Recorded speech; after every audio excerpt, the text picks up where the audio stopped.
Good morning, good afternoon, and good evening around the world. Welcome back to the channel. My name is Blackjack. Today, unlike always, I will not be doing a deck tech from the comments section for you guys.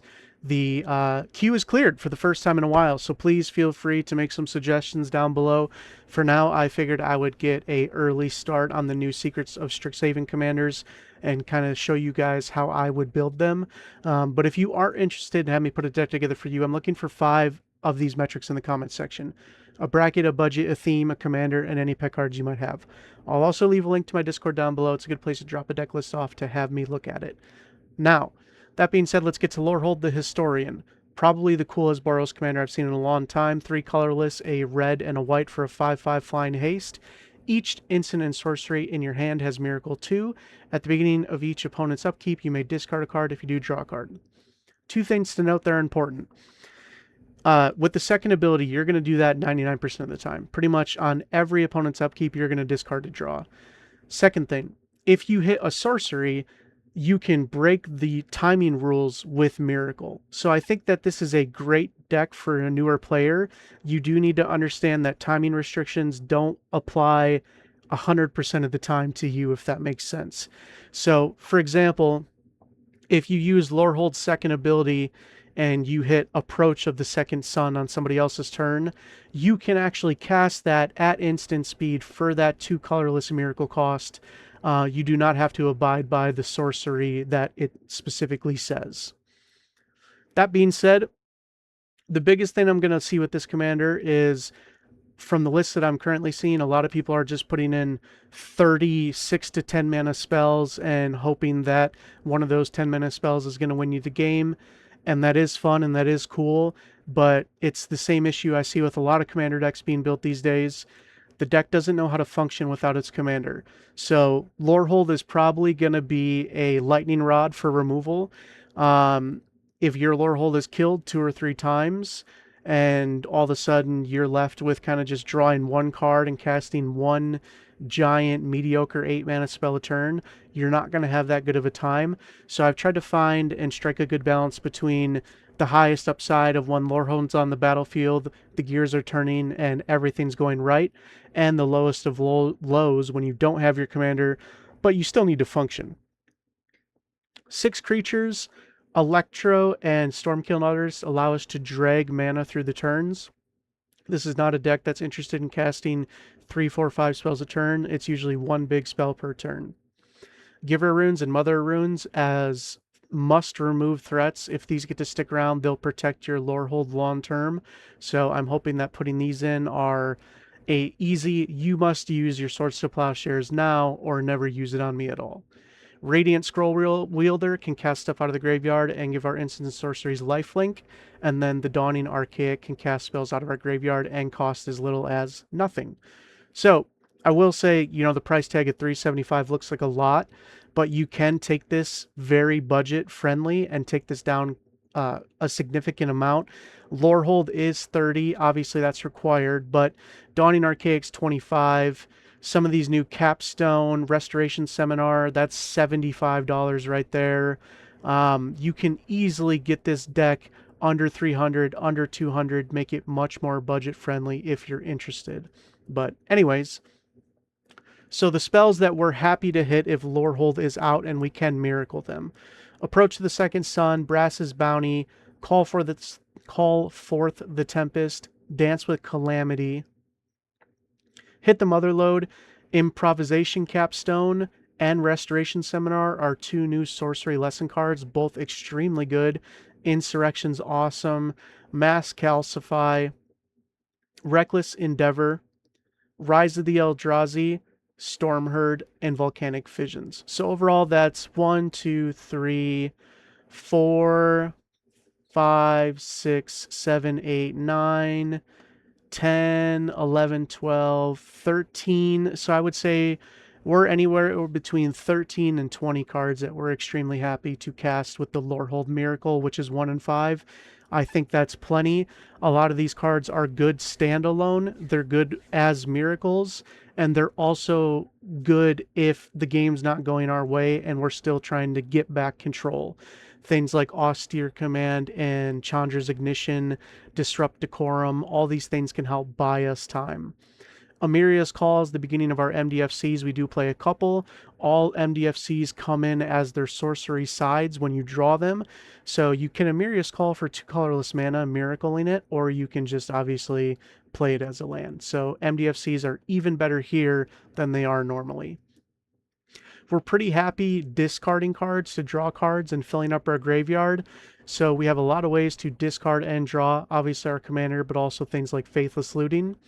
We went over a lot of these big spells. Again, we're happy to cast them with Lorehold, but most of them are pretty good on their own as well.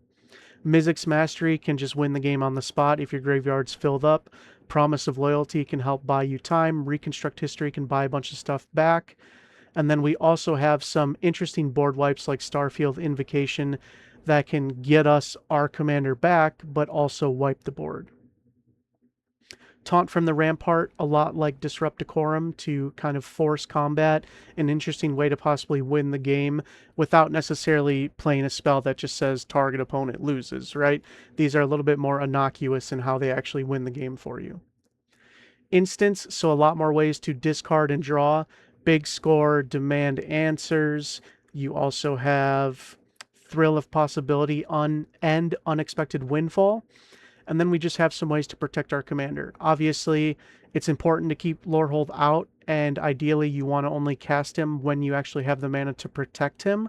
So things like Dawn's Truce, Flawless Maneuver, Gideon's Phalanx, God's Willing, Lauren's Escape, Perch Protection, Redirect Lightning, Tibalt's Trickery, Sajiri's Shelter will all help us protect our commander, and that's why they're here. But then there's also some cool spells like Aloran's Searing Light to exile creatures and deal some damage, and then obviously Swords to Plowshares, Path to Exile. There's a new 1 mana white instant removal spell from this set. I can't remember the name, but it's on par with Path to Exile. It doesn't exile, it just destroys, but it can also hit planeswalkers. So keep an eye out for that as well. I think it's going to be a pretty good card long term. Artifacts. So normally I hate playing 3 mana or more ramp pieces. However, I will explain why they're okay here. But we do have Arcane Signet, Bender's Waterskin, Boros Signet, Felwar Stone, Fire Diamond, Marble Diamond, Soul Rain, Talisman, Thought Vessel, Victory Chimes. 10 up, 10 down, always staying consistent. A couple reasons that Waterskin and Victory Chimes are okay here. One, our commander's 5 mana, so hitting this on turn 3 is still okay for getting our commander out a turn earlier consistently. And 2, as you can see, they both untap during other players' upkeeps. So if you end up utilizing Lorehold's ability to discard and draw and then cast a spell with Miracle for that 2 colorless mana on every opponent's turn, over the course of 1 turn cycle, these are actually going to be netting you 4 total mana. 1 on your turn and then 1 on each of your opponent's turns. So it already pays for itself on 1 turn cycle and then just kind of goes, crazy from there. So I think these are very good in this situation, but I wouldn't play them in many other decks. Library Elaine, kind of alongside the idea of Scroll Rack and Sensei's Top. These cards push this deck over the top and make this deck extremely powerful. These are the polarizing cards that allow you to kind of reset the top of your library and actually decide what's there and what you're actually miracling, letting you know what's coming. So instead of it just being a who knows what's going to happen, let's spin the wheel and have some fun, this is more I'm deciding how the game's going to go. I'm deciding what spell's going to happen over the course of these turns. So play this if you want to obviously be at a higher power level, jam some higher, game changers and turn this into a bracket 3 deck and have a lot of fun with it. Or cut these and put in a couple more pieces of whatever you enjoy the most and just let it be a RNG, have some fun, don't know what's going to happen, a little bit of chaos, but not so much that it's annoying to everyone and it drags the game out. It's just different. Every game turns out different. The way you're winning the game is different. That's what, at least to me, makes Commander the most fun, and that's what I'd recommend to you as well. So leave these, cut these, it's totally up to you. But obviously, if you do want to go that budget version, you can easily shave, $60, $70 just from these cards. Lands. 39, 41, including MDFCs. This is way more than I thought I had in here. I thought I was at 37. Oh, I know what I did. See, this is why we do this all in one take and I don't make changes. We are playing the two other MDFCs. There's one that Valakut Awakening, and then the other one I am not positive of. But you know what we're going to put in here? Let's look at the secrets of Strixhaven spoilers, and let's go find that 1 mana card really quick. We're just going to do it live. Erode, there it is right there. Destroy target creature or planeswalker. Its controller may search your library for basic land, put on the battlefield, tap, then shuffle. I think Erode is going to be phenomenal. Obviously, being able to exile with Path to Exile is good, especially in traditional formats. But I think a commander, Erode, is going to give Path to Exile a run for its money. At least, you know, the longer we play, the more planeswalkers printed, the better they get, the better removal for them gets, right? So, kind of makes sense. But what it was meant to be was 37 lands, 40 including MDFCs. I apologize for that. None of these lands are important. None of these lands matter. If you want, you can play, you know, 16 mountains and 15 plains or whatever. I don't even know if that adds up to 37. 16 and 13, that's not even close. You do the math yourself. You get to 37. The reason that we're okay with being at 40, including MDFCs, is, again, the premise of this deck is discarding to draw, right? So a lot of the times you're going to be discarding this 8 mana card you have in your hand that you didn't get to Miracle because it's useless now. In the same vein, you can discard all these excess lands, because you are drawing so many cards and your deck has so much velocity, you're going to get a land drop every turn, and still you're going to be trading these out for other cards you'd much rather have in their place.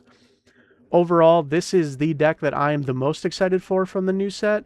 I think Lorehold is going to be an absolute powerhouse, and I think it's easy to scale it up and make it more consistent, and it's easy to scale it down and make it more of a RNG simulator. Either way, I think you're going to have a great time with it. Thank you all so much for watching. As always, Godspeed.